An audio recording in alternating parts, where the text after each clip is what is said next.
Ассалаумағалейкум, құрметті тыңдаушылар.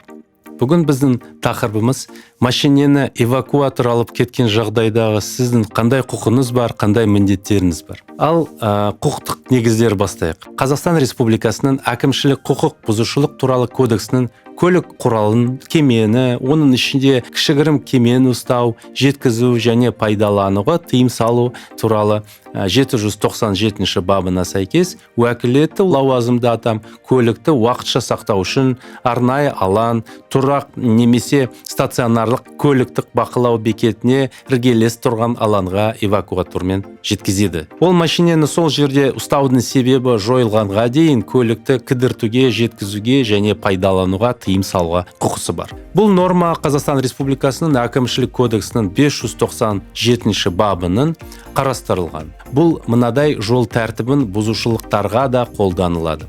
Жол бойында басқа көлік құралдарының қозғалысына кедергі келтіріп, көлікті тоқтатып қою ережелерін бұзу кезінде, мүгедектерге арналған көлік құралдарын тоқтату немесе қоюға арналған орындарда көліктерді тоқтату немесе қою ережелерін бұзу. Сондай-ақ көліктің жүргізуші жол тәртібі ережелерін бұзған жағдайда көлікті айып тұраққа алып кете алады. Сонымен қатар, жүргізушілер көліктерін жолдың бойында қараусыз қалдырып кеткен кезде және жүргізушінің қайда екенін анықтамай алмаған жағдайда көлікті айып тұраққа алып кетеді. Басқа жағдайларда, мысалы, егер сіз машинаны жаяу жолға, гүлзарға, балалар немесе спорттық алаңдарға қалдырып кеттіңіз делік.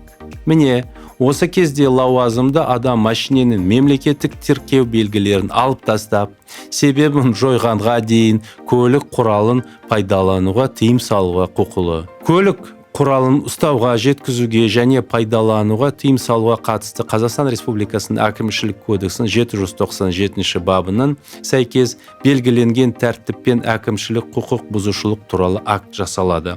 Ол хаттамаға қоса тіркеледі. Өтініш бойынша көлік құралын ұстау, жеткізіп беру және пайдалануға тыйым салу туралы актісі көрсетілген қауіпсіздік шаралары қабылданған адамға тапсырылады. Автотұрақтан автокөлікті табу тегін. Қазақстан Республикасының әкімшілік кодексінің 797 бабының сәйкес ұсталған көлік жергілікті атқарушы органдардың шешімі бойынша құрылған және коммуналдық меншікке жататын арнайы орындарда немесе тұрақтарда тұрады. Сіздің машинаңызды алып кеткен жағдайда сіз бірінші 102 номер бойынша телефон соғыңыз және кезекшіден сіздің көлігіңіздің қандай тұраққа қойылғанын анықтап сұрап алыңыз.